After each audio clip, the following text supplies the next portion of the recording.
Do you want insights on how you can be the best you've ever been?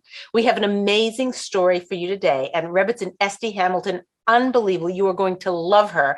And she's going to talk about her special needs kid and how it brought out the best in her, how she excelled. You'll see, you witness it. But here's the thing that you have to know. While you're watching this, take lessons from how you can grow yourself to be somebody who masters life. Really, really awesome. This is Leah Richeimer for the Ladies Talk Show. Stay tuned.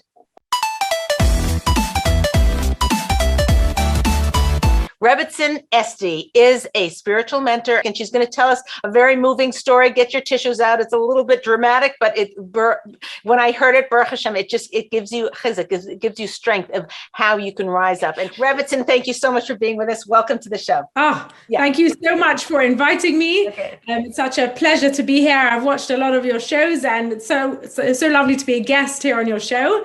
My story is probably unique as well as very ordinary, because everybody has a story, and my story just happened to me when I was very young, which I think is what is particularly unique about it.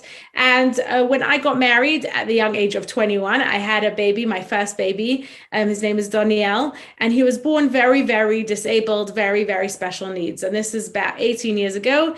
And at the time, people weren't as aware of special needs. People weren't talking as much as they are about it today. And we actually spent the first year of his life really trying to find out what was wrong with him, because there was so much that was very clearly wrong with him.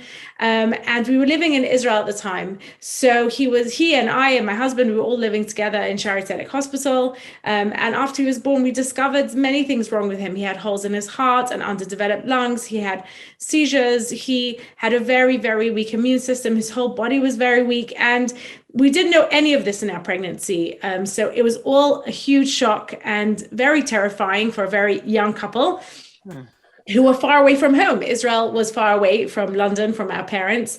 And actually, we couldn't travel with him. He was so fragile that even when we were in hospital, in the ward that we were in an isolated room, because the doctors felt that he was so vulnerable to everything and anything.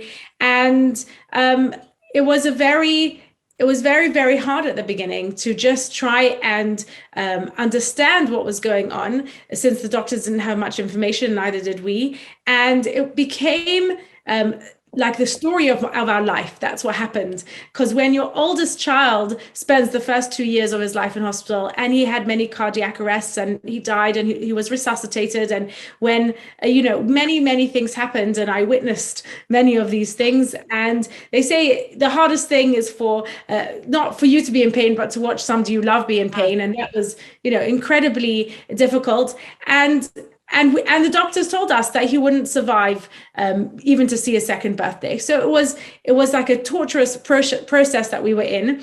And because it was quite a long time ago, the doctors didn't have, I see other people who are, let's say, going through this right now. They have much more information, the internet, they had smartphones. You kind of can be in touch more internationally. You can find other people to help you perhaps, but for us, it was quite isolating, and it made me have to reevaluate my whole life. Whenever somebody goes through something so life-changing, any kind of trauma or something that changes your life from one day to the next, so it's unrecognizable. Often this is perhaps a terrible illness or something, a tragedy in the family. What happens is that you have to go through a whole process of grief, actually, and you have to, and the question always is, will you come out on the other side?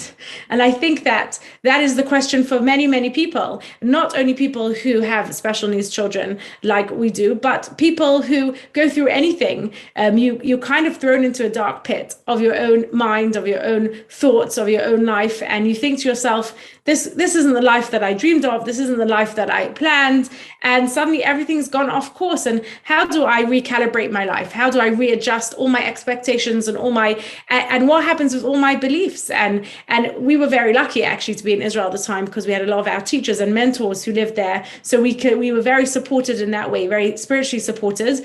And also the hospital was amazing, but there's only so much that somebody can do for you. And as it so happened, the doctors predicted that he wouldn't survive, and he's actually 18 years old right now. So he's survived much, much longer than they predicted, but he's very, very disabled. He can't walk or talk or feed himself. He needs 24-hour care. And he's our eldest child, which means that our whole family was molded around him, developed around him, and we all had to grow around this whole like life change that happened to us. And it's very interesting because I think that a lot of very significant change happens in a person's life when something happens to them, not of their own choosing.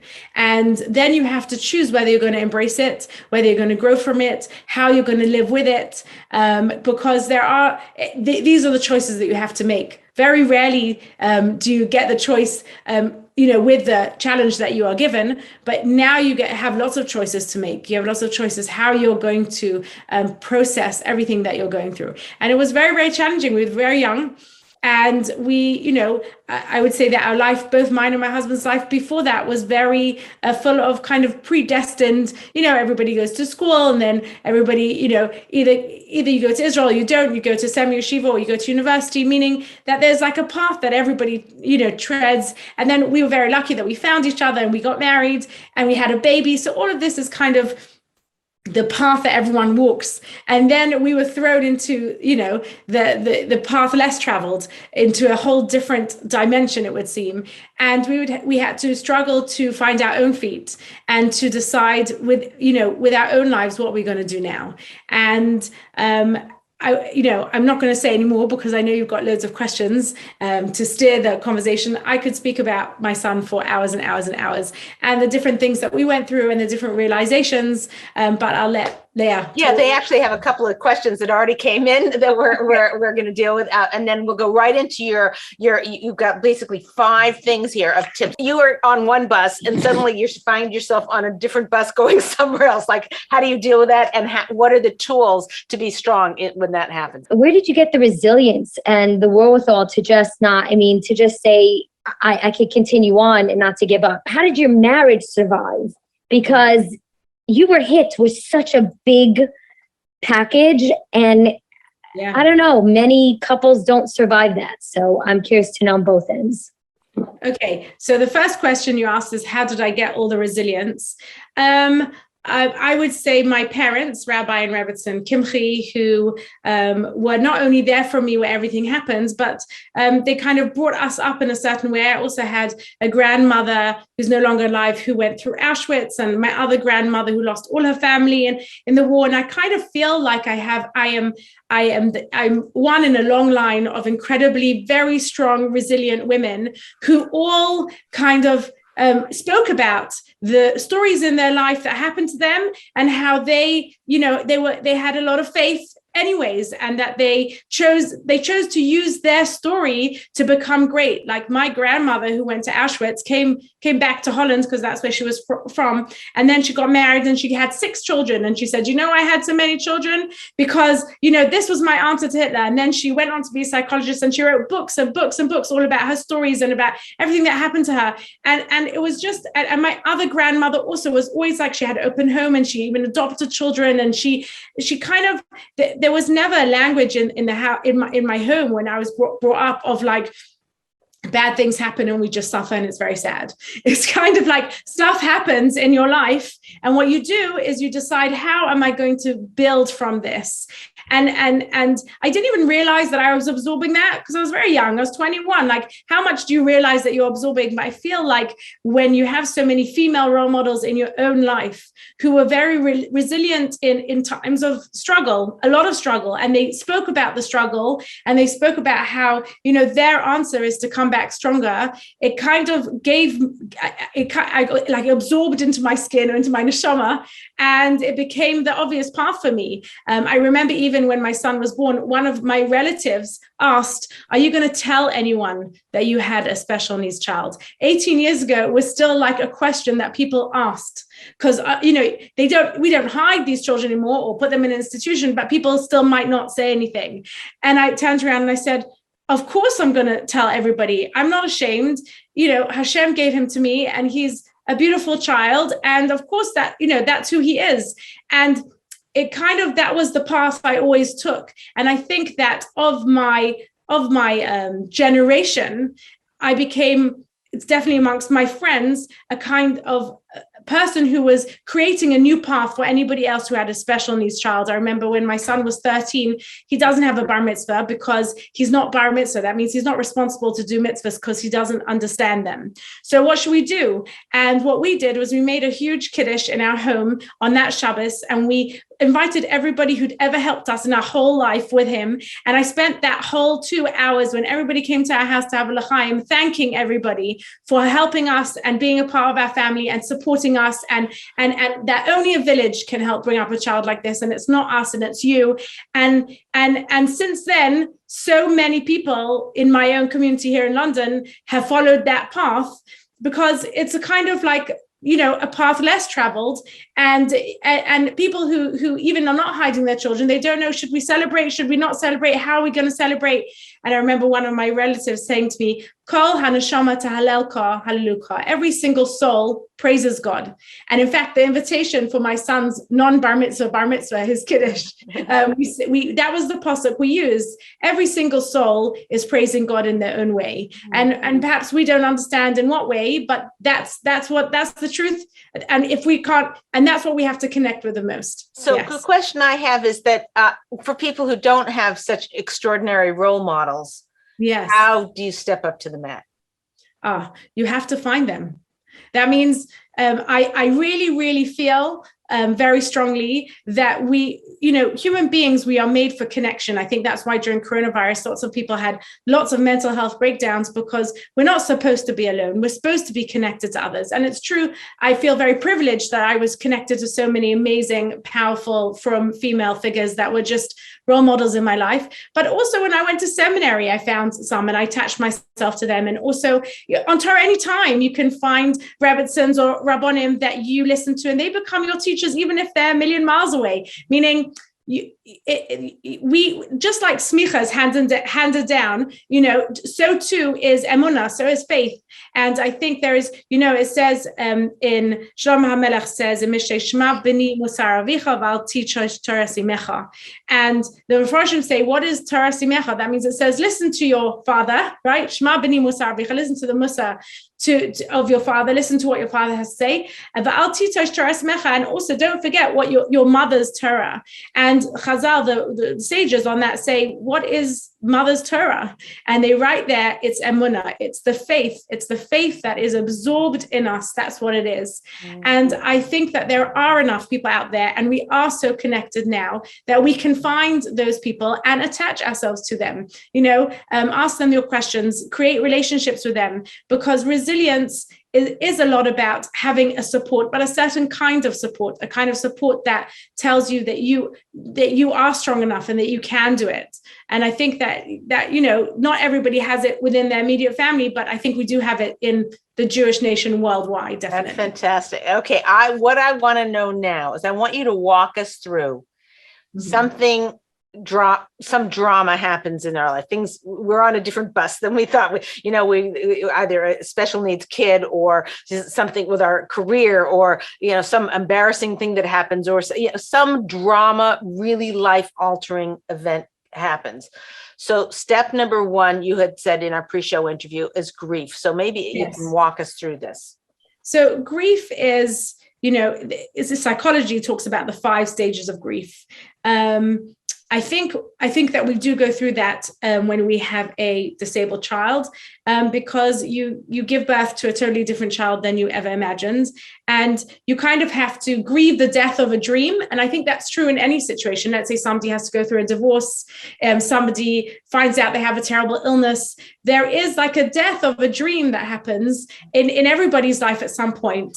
And there is a grieving process where we're just so shocked, massively, hugely shocked. It's a massive shock to the system. And also, it changes you very profoundly. That means people can develop tremendous anxiety and depression, and we have to really understand that that's where we're holding. So a lot of people who are at the beginning of the journey see me, in the middle of my journey, and they're like, oh my gosh, how are you so strong now? And I want to say, the first 2 years that I was in hospital with my son, I was on the floor. When I say I was on the floor, I was sitting by his bedside. I wasn't eating properly. I wasn't showering because I never wanted to leave his bedside. I barely could speak. I didn't speak to any of my friends. I mean, there is really like the sitting with the grief of it happens for a long time. For some people, 6 months. For some people, it's a year or two, meaning you don't bounce back. There's no bouncing back from something like this. In fact, resilience is never about bouncing back. It's about bouncing forward into something new and complete. Gorgeous. Right? It's about, that's what really resilience is. But so you don't, grief is always about understanding, I'm right at the beginning, I'm learning a whole new language. I am meeting myself in a whole different place. What do you mean learning a new language?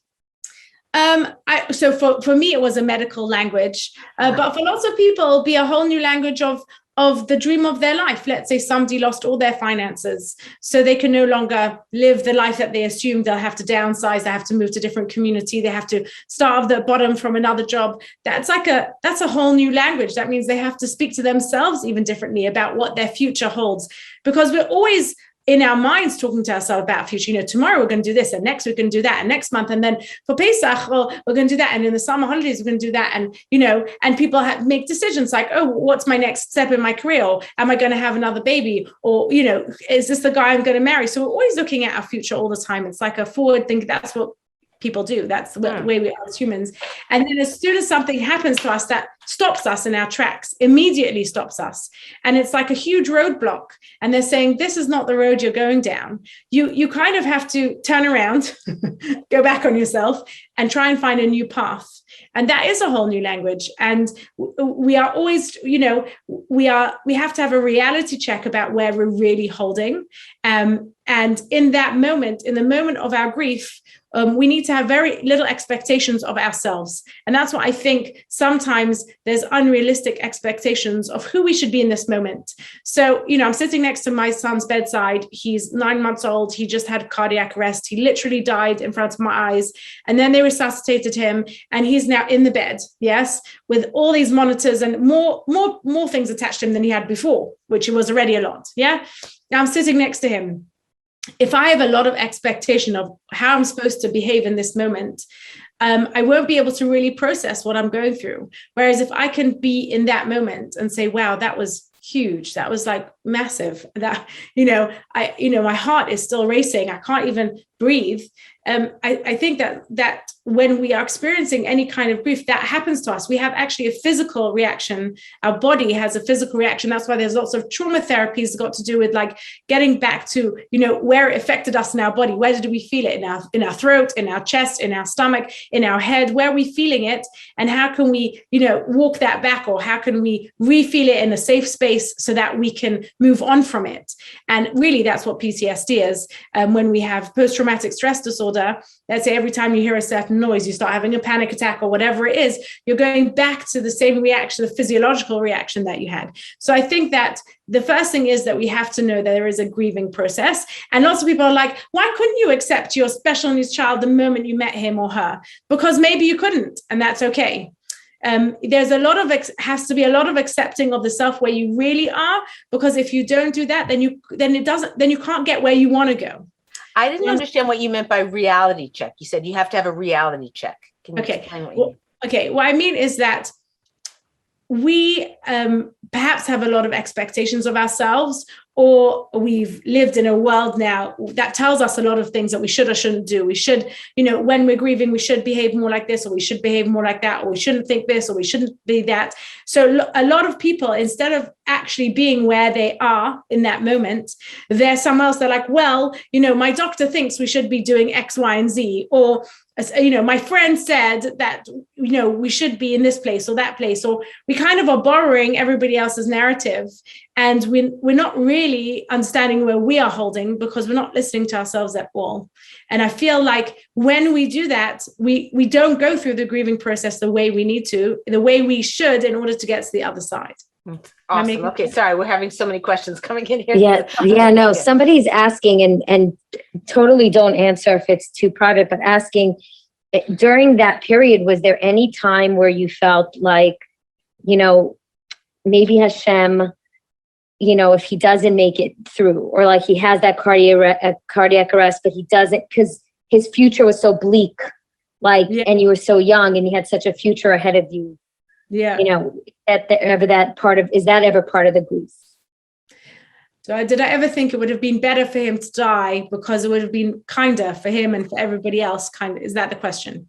Yeah, that's basically the question. Yes. In that moment, in the crisis of that moment, and if you speak to people who, let's say, are parents are dying after a long, long illness, they'll tell you the same thing. You just want them to live for one more moment. You're in that moment of crisis. Let's say you have even a parent who's been sick for 5 years with cancer or something, and they're suffering a lot. And, everybody would say to you, maybe it's better to just let them go. And you're like, no, I just need 5 more minutes with them. I'm not ready. That's the feeling. The feeling is that this is my child. There is a connection with my child. I always say about my children that my children are my soulmates, about all my children, and particularly Danielle, that I feel very, very soul connected with him. That means wherever he is, I always feel like I can feel it very strongly. And I can feel that about my children. I feel very connected with them. So I think that in retrospect, I think from an intellectual point of view, probably that is true. Probably he was suffering a lot, and probably, almost definitely, maybe in that moment, it would have been kinder intellectually. But when you're with somebody you love, doesn't matter how sick they are. You just want one more day with them. You just want them to survive now. And I should say, if anyone is listening and you had the emotion that, yes, they'd be better off, our life would be better off with them not being, that's also, I think, a natural people. In other words, don't beat yourself up if you had those feelings. I think that there are some doctors who say that to you. Yeah. They say you have to now think about his quality of life. Lots of doctors have said that to me. We have to now decide, is this the quality? Quality of life is also important. And I also think it is important. What's the quality of life of this person if they're going to be unable to do anything for the rest of their life, or they're going to suffer tremendously? What's the quality of life of this person going to be? That of course, there are questions like that. And I think that people maybe would feel, better that they're not here if they have been doing this for a long time. Do you know what I mean? If somebody's been in hospital for 5 or 10 years, we were in hospital with him for 2 years, maybe my answer would be different if he would have still been in hospital 10 years later. Do you know what I mean? I think that. Interesting. Okay. So your next aspect of it is accepting yourself, how it changes you and how you can embrace that change. So I think this is crucial for people going through any of these really tough times. So I think that at some moment, you have to really accept the life that you have and also get to know yourself again. Those are two separate things, but both equally important and kind of happening concurrently. So there's this whole new life. So we now have a disabled child. That meant that also when we left the hospital and he was 2 years old, he still was on oxygen till he was 4. So we carried around an oxygen tank. He still was having seizures. We were often back in hospital. We had constant appointments for PT and OT and all the kind of therapies you can possibly imagine. So suddenly my life went from I'm having a baby and then maybe I'll go back to doing another degree, or maybe I'll get a job or whatever it is, to this is now my job. And this is now my life. So there is a whole new life, and I have to accept that. And there's a whole new me. That means whenever you go through a significant life-changing moment, you are now changed by it. Really, really changed. You could have been much more extrovert and now you're more introvert. You could have been much more public and now you go private, or the opposite might happen. You could now, want to have a smaller circle of friends, or you might want to have a bigger circle of friends. Your relationship with members of your family, with your neighbors, with your community will now be changed. And you will see everybody differently because you're now looking at everybody through different eyes. So you have a completely different perspective on your life. So let's say people who you might never have considered being friends with before, these might become your best friends because you feel that they are more sensitive to you and can relate better to you. And the cool friends that you always used to hang out with, you might feel now we're a million miles apart. So now we don't have anything in common. Mm-hmm. And therefore we're going to have less to do with each other, and not in an angry, I'm bitter and I want to drop you because you're a terrible friend kind of way. It really just happens. It happens to you because you are drawn towards people who either are in the same situation to you or give you the kind of space you need, whether it's sympathy or whether it's lack of questions or whether it's lack of judgment. That, you know, there's some people who you can be with who, they're not judging you. They're not judging you if you show up in your pajamas. They're not judging you if you're not wearing your makeup. They're not judging you if you aren't speaking about a career that you want to have. They're not judging you if you couldn't get out of bed this morning. There are some people like that, where there's other people who maybe you feel less comfortable with, that you would have felt much more comfortable before, but now you're extra sensitive. I think having a trauma like that go through, when you go through any kind of trauma, it makes you hugely sensitive, which makes you a much nicer human being. That means you're much kinder and more sensitive to other people, but you are also more sensitive yourself to nuances, to the way people are thinking, to judgments that other people are making. So let's say you might not want to be with a very chatty friend who's constantly talking about what other people are doing, because you may feel that even though 2 or 3 years ago you would have joined her conversation, now you might feel that's insensitive because you don't really understand what that person's going through because you're not her. So as soon as you've gone through anything big in your life, it changes you fundamentally. There is a huge shift, in who you are now, and if you don't accept that, or you don't recognize that, you will find yourself very uncomfortable, because you'll go back to having coffee with those old friends. You'll hate every moment of it, or you'll go back to, the career that you wanted to have then, but you're also hating every moment of it because you're not, again, accepting the reality that going through something changes you, and it's supposed to change you. And we're supposed to be constantly changing. That means human beings are always evolving all the time. We're always changing. They say that every 3 months, every cell in our body is brand new. That means our whole body renews itself literally every 3 months. So we're physically changing all the time, and also psychologically and mentally changing all the time. So if we move with our evolving self in a real way, we can find the people who will help us grow through what we go through. Grow through what we go through. Alana, meme, make it happen. That's great. So now I had 2 really, really deep questions. I don't know which one should come first or if they're even combined, but one is about Emunah and faith, and the other is about, maybe you could share with us some secrets that you learned about in terms of relating to how a man deals with such a thing and how a woman deals with such a thing, and how challenging that is. Okay, so I think that it is important to talk about the marriage part of all of this, because you're not going through this alone. You're going through this with a partner. Sometimes. I mean, we have a lot of people who are either divorced or single who are listening. So, but anyhow, okay. But let's say you're going through something traumatic and you have a partner who you've been with for a while, or even just a new partner, whatever it is. Everybody responds to this in a very different way.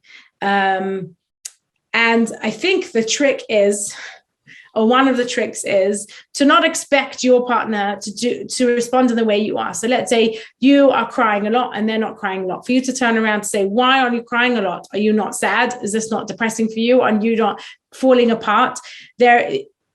It is actually much better if they're not doing that. And I think in general, men's relationship specifically, and I'm talking about in the case of special needs children, a men's relationship with their children in general develops when a child is usually older, and a woman's relationship with their child in general develops almost immediately, because you've carried the baby for 9 months and now you hold the baby. You carry it inside your body for 9 months, you end up holding them outside your body for another 9 months. So there's like 18 months in total of just like being with this human being. And I think that women are naturally more bonded, whereas men bond better within a relationship. So as soon as the child starts, walking and talking and develop a relationship with dad, and they go out bike riding or they go out for ice cream. So they kind of develop a bond, a very special bond, which is amazing. But I think really in the beginning stages, definitely my husband and I responded very differently.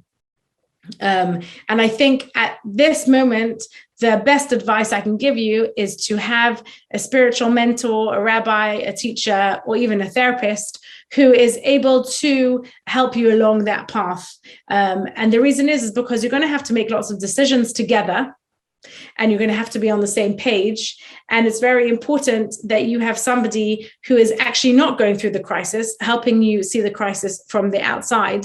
Because what happens is that you have a couple who are dealing with a crisis, and one person says, let's deal with it this way. And the other person says, let's deal with it that way. And then what you need is a third person that you both agree is going to decide what's the best way to deal with it. And thereby avoid a lot of the relationship issues that come with that. Because, it could end up being a slinging match of like, you don't care enough, or you don't understand enough, or you're too this, or you're too that, or you're too attached, you're too emotionally involved. And it becomes, and then what happens is that there are lots of nasty words spoken, and a lot of bad feeling between the couple, because both think that they are very right, and you're actually dealing with a real crisis. So you don't really know what's really right, because whatever you choose, there could have been another path that you could have chosen, but you don't really know. And so I think that when you're dealing with a crisis, right at the beginning, the best thing to do is sit down and say, okay, who's going to be the person that's going to help us decide everything? Who's going to be? Is that going to be the rabbi of our shul? Is that going to be our therapist? Is that going to be this doctor? Is that going to be that person that we both respect? It has to be somebody that you both respect, and you agree from the beginning that we're going to come to them with all our different issues and questions. And there are lots of faith questions that we had to ask. There's lots of practical questions that we had to ask. There's lots of spiritual questions that we had to ask. And if it was just me and my husband trying to figure out on our own, we would have been totally lost. Yeah. Wow. If we got questions, I want to go to the next point, but I also want to get, maybe you can talk to us about how, you didn't like, why is God doing this why did God do this to us? What am I, like those kinds of questions that I think everybody naturally feels when something so challenging happens. So it's very interesting. I lecture around the world, and the title of my lecture is "Why Do Bad Things Happen to Good People?" I have to first of all tell you that's an entire hour class that I won't be able to do justice of in this 1.5 minutes that I have to answer this question. Is it on Torah anytime? Yeah, it should be on Torah anytime. Okay, I have quite a lot of lectures, so go there. Okay. But yes, why do bad things happen to good people? And that is a question that I sat with for a long time, for months, maybe a year or two even, because I thought I was a pretty good person. I also thought I wasn't that good of a person, because there's some like really righteous people that I thought if God would give them this challenge, they would just like accept it with love. They'd sit and pray all day, say Tehillim all day. I mean, for them, this would be like a loving. So I thought, I'm not so righteous that I should get this, because I'm really not. That's not what I'm holding. I'm not such a bad person either that I should get this. I felt like I'm just like a normal person. Like I'm just trying my best to do the best that I can with the things that I have. And I'm pretty a good person. And if you ask somebody, they'd say I'm a pretty good person. But this kind of challenge is meant for somebody either completely righteous, who will just like accept it, or somebody who's completely terrible, who deserves to be tortured. And since I am neither, I don't deserve either. So why does this happen? And I think that definitely what helped me a lot with the whole idea of my child, especially my child was suffering a lot in the first few years of his life. He was in a lot of pain from a lot of different things. He couldn't breathe properly. His heart wasn't beating correctly. He couldn't eat properly. I mean, he had a lot of seizures, epilepsy. I mean, he was in a lot of pain. And I think that was the hardest thing. Like, why is God doing this to him? And through me. And that was very painful to sit with. And I think that what comforted me a lot was the idea of souls, the idea of neshamas in general, and understanding the purpose of a human being and why people are in this world at all. Because there's a certain purpose for every human being in this world. Every human being has a purpose. And you know this, like you meet people and you can see when they're doing exactly what God meant them to do. We had in London 2 days ago, Bracha Jaffe, who's a famous American singer, came for 24 hours and did 2 concerts here in London for all the women and the girls. I can't tell you how uplifted and inspired everybody came away from this. And I was the MC of the event. And afterwards I said to her, you are doing exactly what Hashem wants you to do in the world. Like, when somebody's fulfilling their purpose, they're doing something that is meaningful, that they're really good at, and it makes their soul shine. Like, this is exactly what they're supposed to be doing. And I'm not a singer, and that's not my purpose. I wasn't talking about my purpose. I'm saying everybody has their own purpose, their own tafkid in the world. And what helped me a lot is to try and understand that, first of all, we're all here for a purpose. And that purpose is not going to be really clear to us all the time. But I was told by a lot of my rabbonim, a lot of my teachers and my spiritual mentors that the idea is that the less talented a person is, that means the less able really a person is, the less responsibility they have in the world, meaning their tafkid, their purpose here is smaller. That means is less than other people's. Because I was also bothered by the fact that my son would never learn Torah, they never understand who God is, never do all the things that I would have expected any of my children to do, which is attach themselves to, my faith and my belief and all the things that I do. I wanted my children, hopefully, to follow that path. And I was very disturbed that God had brought a soul into this world that wouldn't do any of those things in order to serve God. And I remember speaking to one of my rabbonim, and he said that Daniel was brought into this world for a very specific purpose. And because of that, the fact that he can't walk and talk and even do anything for himself means that his purpose here is different, completely different to what we imagine it to be. And we know that we live in something called an olam hafuch, which means an upside down world. And we are told that when we go up to heaven, we will see the reality of each person, because we'll only see their soul and not their body. And we'll suddenly realize, like, who are the good guys, or who are really the good guys, or who are not. Meaning that we think that we know exactly what everybody's supposed to be doing, and therefore this is normal and this is abnormal and this is what's supposed to be like and this is what's not supposed to be like, and we have a certain picture in our head, but really we don't understand what a soul's in this world to do. And sometimes souls are in this world for a very, very short amount of time in order to do a job that only requires a year or 2 or 3. And even though it's very painful for us, this is something that they're supposed to be in the world to do. And it helped me a lot to understand that the journey of a soul happens over many lifetimes, not over one lifetime. And that Daniel has been here many, many times before. And that also souls choose to be in a body like this in order to make sure that they don't do any sins. So if a person can't talk or walk, or they can't do anything for themselves, they also maybe can't do any actions, but they also can't do any bad actions. And in the rabbonim that I spoke to, and in the Judaism that I believe in, the understanding that our soul is in this world for a journey, and that everybody's journey looks different, and that his journey may not include sitting and learning Torah all day or doing lots of mitzvahs or whatever it is that I imagined, or, that's also okay, because my job is not to fix him. I'm here to love him exactly the way he was created. Well, that's number 3. You said accept your child. So maybe, So that would be that point. Yes, we have to accept our child, not because like we're in a world where everybody says you must accept everybody, but accept our child deeply, meaning understanding that their soul is here for a purpose. And I don't know what that purpose is because I can't see it clearly. I'm a little bit in the dark because I can't see the big picture of what the world really is meant to be. But I know that my purpose, for many years, I felt my purpose as his mother is to heal him. And I went to all the doctors and I went, all around the world in order to find the special medicine that was going to make my child normal, or, healthy or better, or whatever it was. And when I realized that that is not my responsibility is not to fix him to look like me.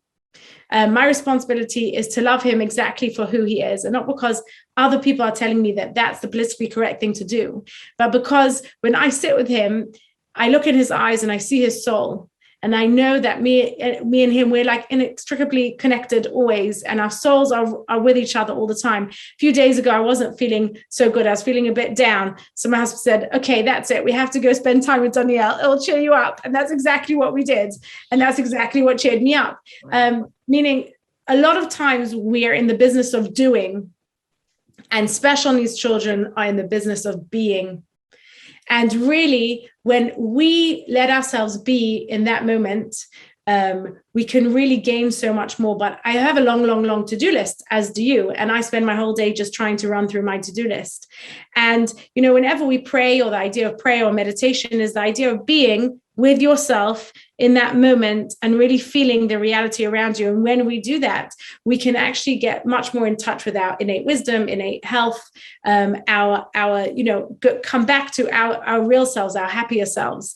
And because we're always so far away from that, we are troubled, we are plagued. My husband is a therapist, and he said that the plague of our generation is anxiety and depression. We are plagued with anxiety and depression. And that's most of his clients, what he has to deal with is that, how he helps them come back out of that. And that's because we can't really be with ourselves. And children who can't do anything for themselves, they are about being. They're not about doing. They're not about the action. They're about sitting with ourselves. And whenever I'm with him, he makes me do that again. And that makes me come back to who I really am, rather than who I wish it was, maybe be in the future, that kind of thing. Yeah. Okay, good. Okay. We're going to take this. Woo. Okay. Go ahead. Sorry. I didn't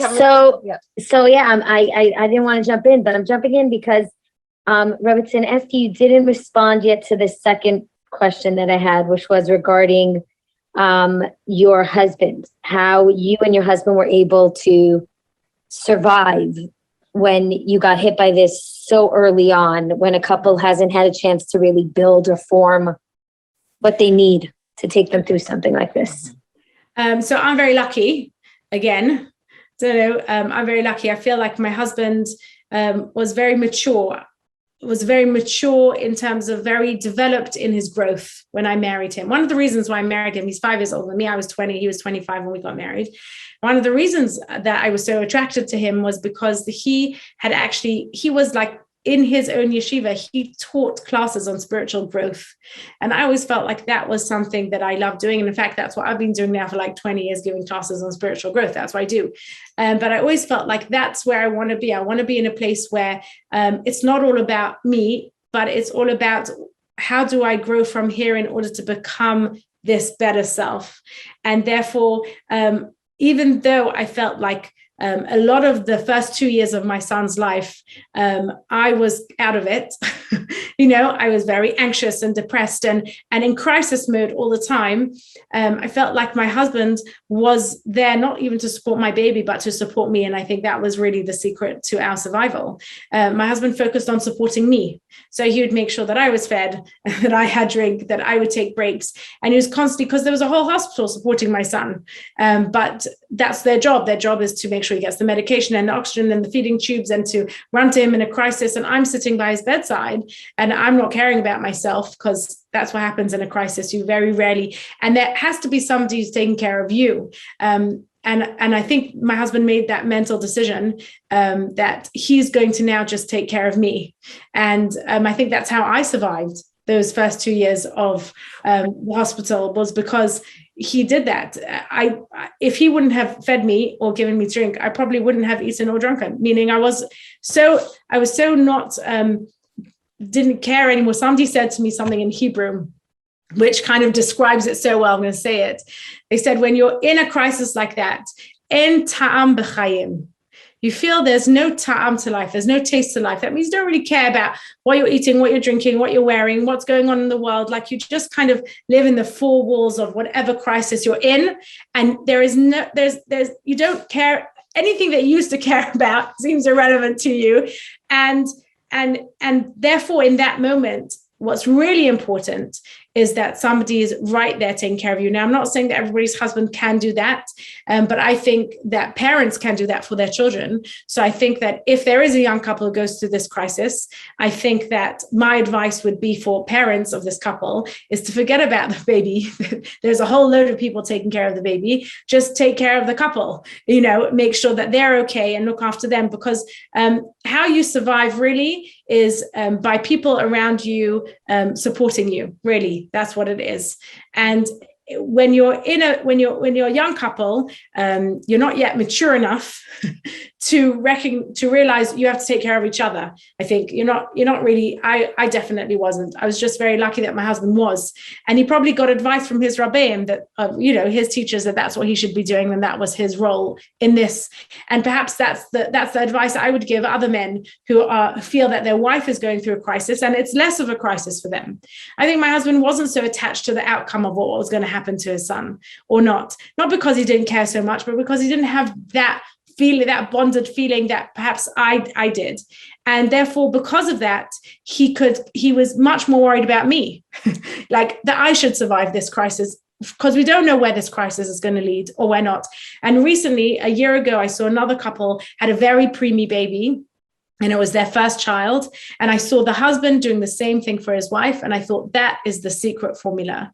The secret formula, especially in this kind of situation, is that the wife maybe has to look after the baby, but the husband's job is to look after the wife. And if we do it in that way, but it takes a very mature man to not get any attention for his wife and keep giving his wife attention. Do you understand? Because there's a certain maturity that you have to have in that situation where you understand, like, I'm not giving in order to get, I'm just giving because that is my role in this situation. And that takes a lot of maturity and a lot of breadth in a person's character. And I'm just very lucky that the man that I married has that depth and breadth. But there had to have been a certain amount of appreciation you were giving him for that. He couldn't have sustained that for that long a period of time. Probably, if you weren't showering him with attention. Well, I just kept saying, like, without you, Yoni, I can't do this without you. Like that. The idea is that, like, yes, we are a team, and in a marriage, now we've been married for 20 years. In your marriage, there'll be times where you have to support your spouse, and then your spouse has to support you, because people are going through ups and downs at different points in their life. And as you get further along in your marriage, you understand that in a deeper way, and you'll be able to provide that because you know each other even better. But we were only 1 year married when we spent our second and third year of marriage in Shaare Zedek Hospital. So it's not that we had such a long relationship, or we were so bonded after so many years that we understood that. But I think that intuitively we understood that. And that was very important. Wow. Okay. We're getting short on time. So I just want to go to number 4, which is every neshama is for the praise of Hashem. Yes. Yes, exactly. This is like a total, I think this is a complete emunah or betachon. This is a faith, a belief that we have in Judaism, in Yiddishkeit, that everything that we do has an ultimate purpose. That means this is a means to an end and not an end of itself. This world is not the end. This moment is not the end. Every moment is actually a means to an end. And what's the end? The end is to get closer to our own neshama, which is a part of Inyan Eloki, a part of Hashem, a part of HaKadosh Baruch Hu. Everything that we do is supposed to be headed in that direction. In fact, there's a Gemara in Soita that tells us that no person is able to sin unless a ruach shtus enters them. That means you are temporarily insane at the time that you do a sin. What does that mean? That means we really are souls that live inside our bodies. We're a soul that lives inside a body. And our soul knows that the right thing to do is attach ourselves to truth all the time. But we live in golus, in dark times, in exile, and we get confused by the darkness, and we do things that we shouldn't be doing. That takes us further away from what the truth is.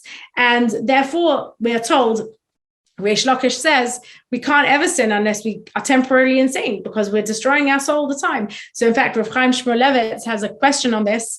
How then are we accountable for any of our sins? That's a whole nother share. But the idea is that we are responsible for the actions that we take before we fall into our temporary insanity. That's the basic idea.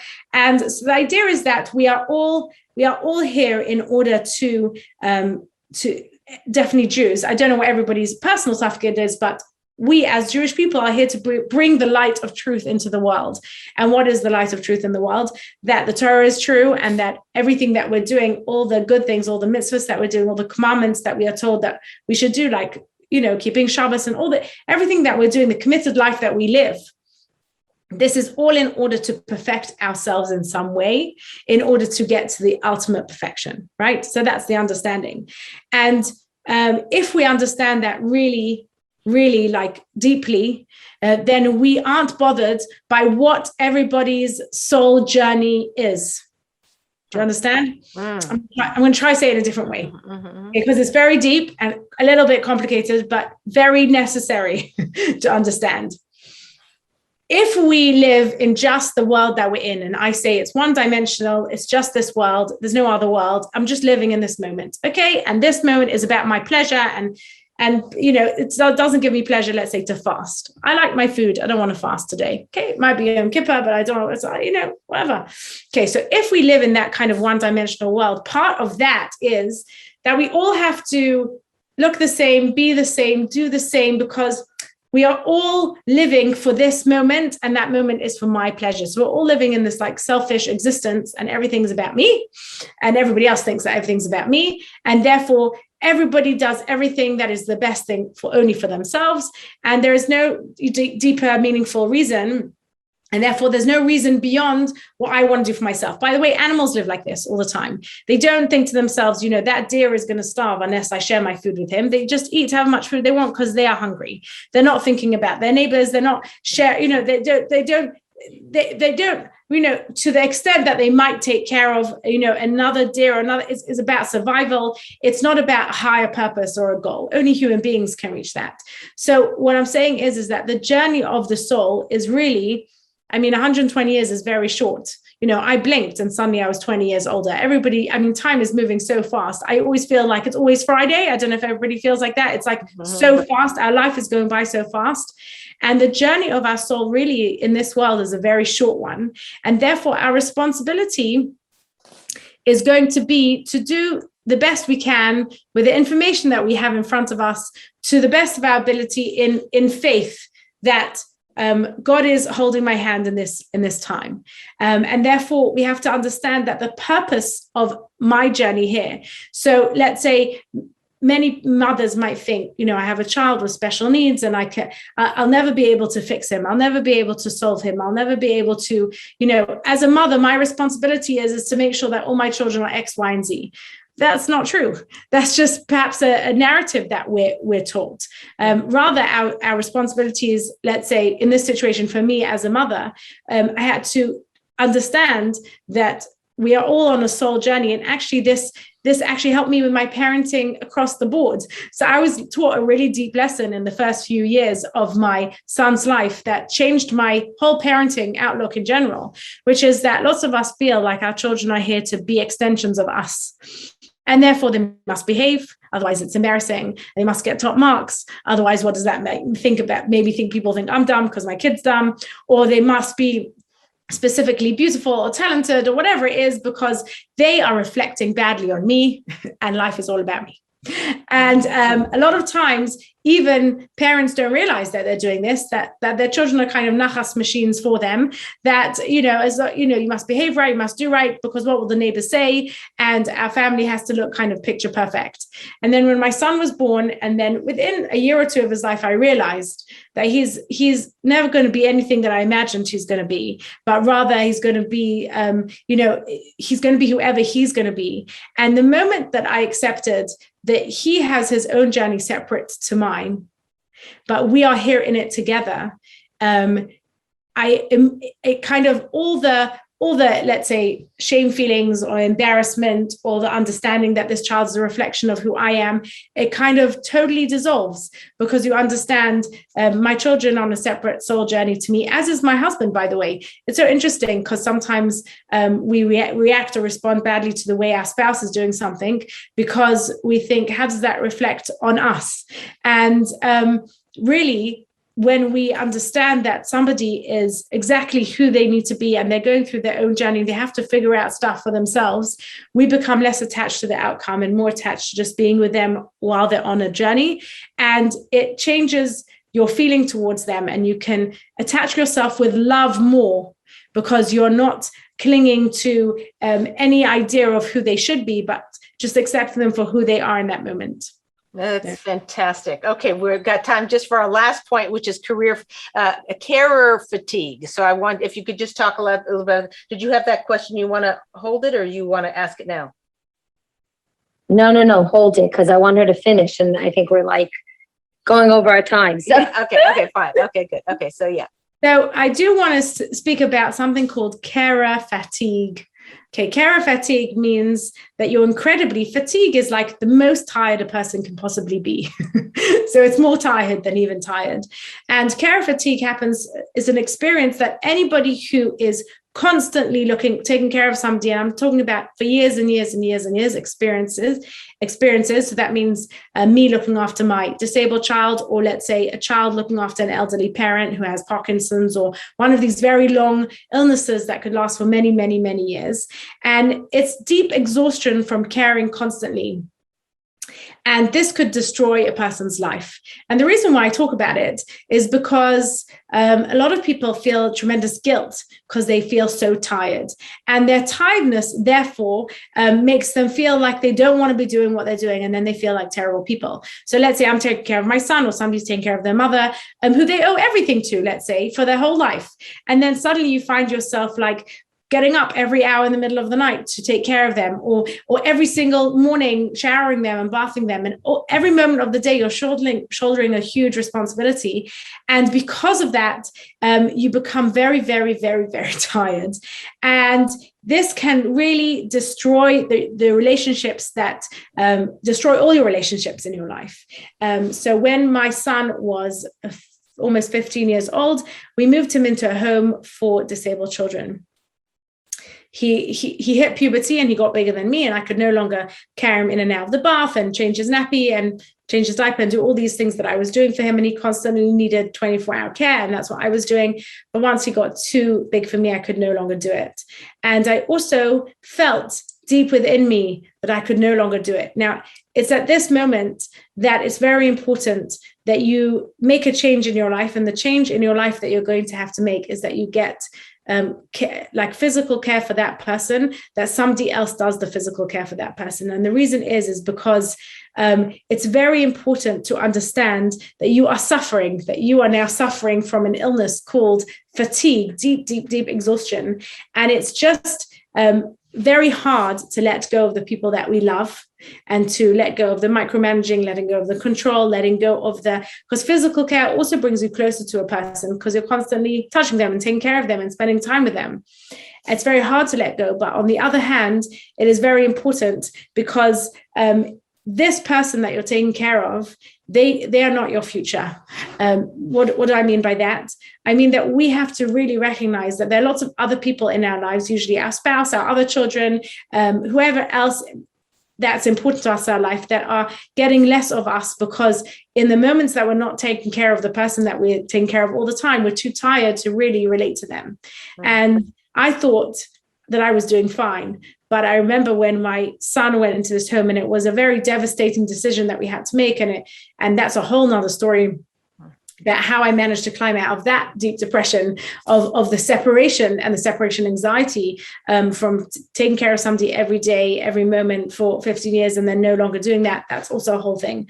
But I realized what a much nicer wife and mother that I was to my other children, even though I thought I was coping just fine.